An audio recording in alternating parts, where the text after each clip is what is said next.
안녕하십니까? 김환입니다.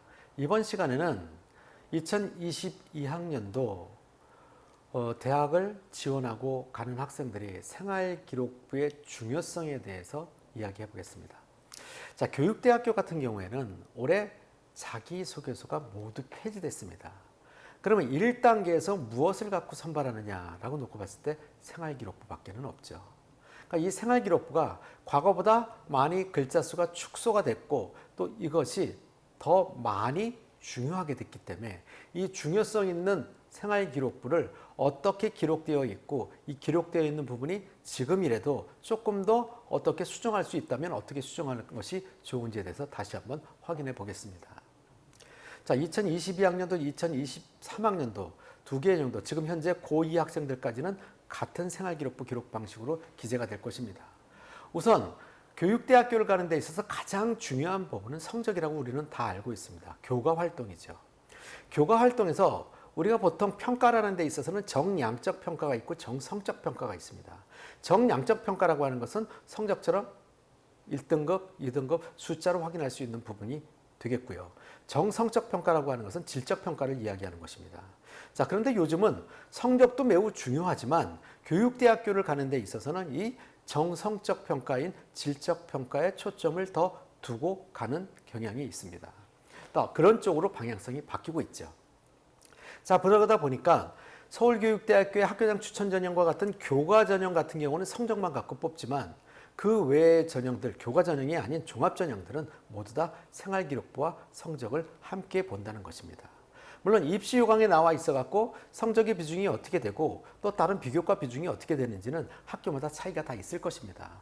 그거는 제가 촬영해 놓은 학교별 강좌에 대해서 여러분들이 확인해 보실 수 있을 것 같고요.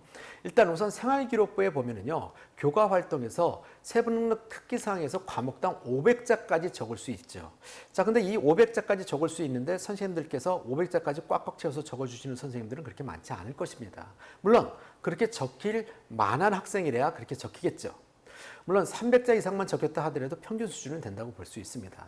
그러나 글자 수도 상당히 중요하지만 글자 수보다는 거기에 적혀져 있는 내용이 더 중요하다는 것.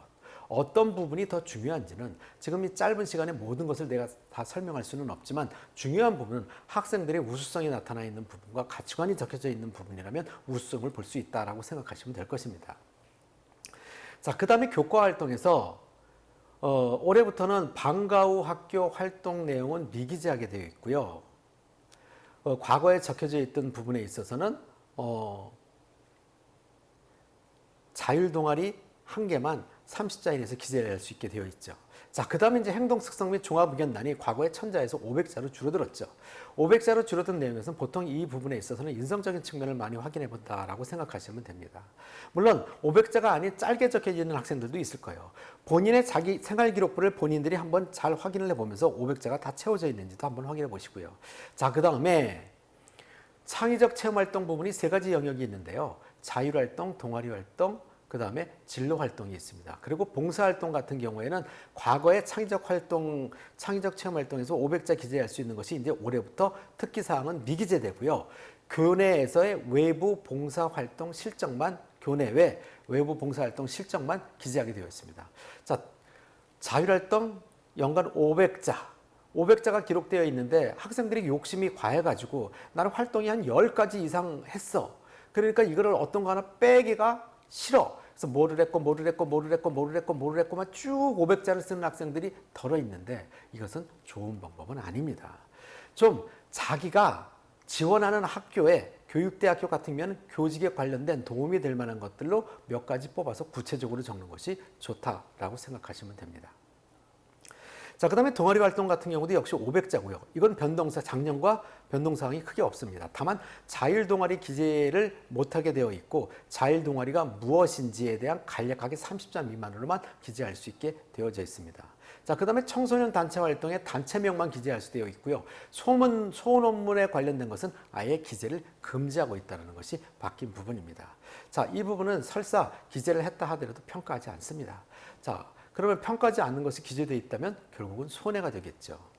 자, 그다음에 봉사활동은 교내 및 외부 봉사활동 실적인데 학생들이 작년 올해 같은 경우에 코로나 상황으로 인해서 실제 외부 봉사활동을 많이 못했을 것입니다.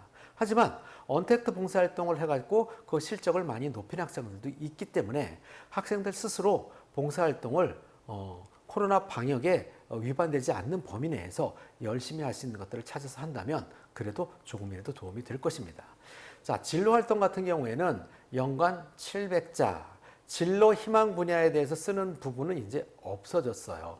그러니까 실제로는 초등교사라는 진로 희망 분야를 적을 수는 있지만은 그 희망 분야를 평가하지는 않는다는 것입니다. 그래서 이 부분은 대입에 미반영한다라는 부분이죠. 자, 그러면 내가 초등교사로 쓴 게 큰 의미가 없느냐라고 했을 때 이건 확인해 볼 필요가 있어요. 초등교사 두 번만 있거나 초등교사가 한 번만 있거나 초등교사가 세 번 있을 경우에 과거에는 이거에 대해서 점수를 받을 수 있었겠죠. 그러나 이거에 대한 점수 반영은 없다는 것입니다. 하지만 초등교사라고 적었든 안 적든 진로 활동에서 내가 교육학과를 지원했다면 진로 적합성 부분이 제대로 적혀져 있냐에 대해서는 충분한 평가가 이루어지게 되겠죠. 그 부분 유념하시고요. 그 다음에 수상 영역 같은 경우에는 이제 한 학기에 하나만 적게 되어 있죠. 과거에 20개를 적든 30개를 적든 이런 학생들이 있었지만 이제는 그 중에서 내가 우수하다고 생각하는 것들을 한 학기에 하나씩만 꼽아서 적으면 그거에 대해서 평가를 받을 것입니다. 저는 그럼 5개 상을 받은 학생과 20개를 받은 학생 중에서 5개만 뽑아서 올린 학생이 그럼 똑같은 점수를 받습니까? 그거는 아닙니다. 어떤 상을 어떻게 올리느냐에 따라서 질적 평가가 다르게 이루어지는 것이니까 이 부분도 유념하시기 바랍니다.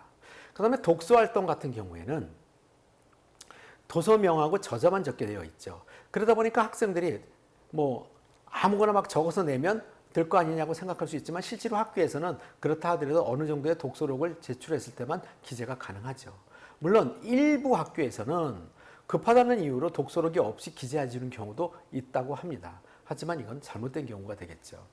자, 도서명하고 저자를 적는 것에 있어서 자기가 읽은 책을 적는 것도 굉장히 중요하지만 자기가 지원하는 학교에서 물론 교육대학교 기준으로 말씀을 드린다면 어떤 책들을 얼만큼 읽은 것이 이 학생이 우수성을 보일 수 있는지 또 적합성을 보일 수 있는지 나타날 수 있기 때문에 이 부분에 있어서도 학생들이 만약에 교육에 관련된 책을 읽지 않았다면 교육 관련 도서도 충분히 읽어야 될 것이고요. 그 다음에 학 과목별로 다양하게 책을 읽는 것이 중요한 부분이니까 지금까지 여러분들이 열심히 읽은 책들을 모두 올리는 것도 좋은 방향일 것입니다. 그렇다고 해서 학업을 하는 학생이 터무니없이 많은 책을 읽었다고 올리는 것도 오히려 면접을 하는 데 있어서는 불이익을 받을 수도 있습니다. 이 점 유념하셔서 지금까지 제가 설명해드린 생활기록부의 자세한 부분은 아니지만 굵직굵직하게 분석해서 설명은 다 드렸습니다. 자, 이 부분에서 나의 생활기록부는 어떻게 적혀 있고 이 부분에 대해서 만약에 미흡한 부분을 어떻게 보완해야 될 기회가 있다면 어떻게 보완해야 될지를 여러분들이 생각해 보고 생활기록부를 마감한다면 좋은 결과가 있지 않을까 생각합니다. 또 마감단 생활기록부는 나는 그럼 어느 교육대학교에 적합할까를 생활기록부의 분석을 통해 갖고 분석해 볼 수가 있는데요. 참고적인 말씀을 하나를 드리면 올해 입시 요강을 살펴보면은 교육대학교별로 서류 분석을 어떤 영역이 몇 프로, 어떤 영역이 몇 프로, 어떤 영역이 몇 프로라고 해갖고 평가 방식을 발표한 학교들이 있습니다. 자, 그거를 참고로 한다면 여러분들이 나의 생활기록부가 어느 교육대학교에 조금 더 도움이 될 수 있겠구나라는 것을 확인할 수 있겠죠. 물론 시간이 없고 이런 것들이 쉽지 않다라고 하는 학생들은 전문가의 도움을 받는 것도 좋을 것입니다.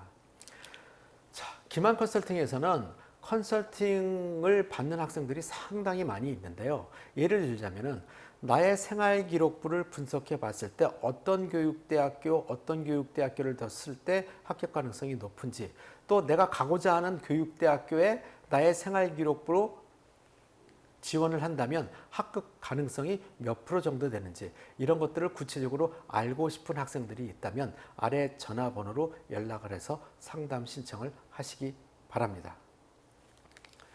아무쪼록 여러분들 생활기록부 열심히 잘 분석하고 입시요강과 잘 매칭시켜갖고 좋은 결과 있으시기 바랍니다. 여러분 감사합니다.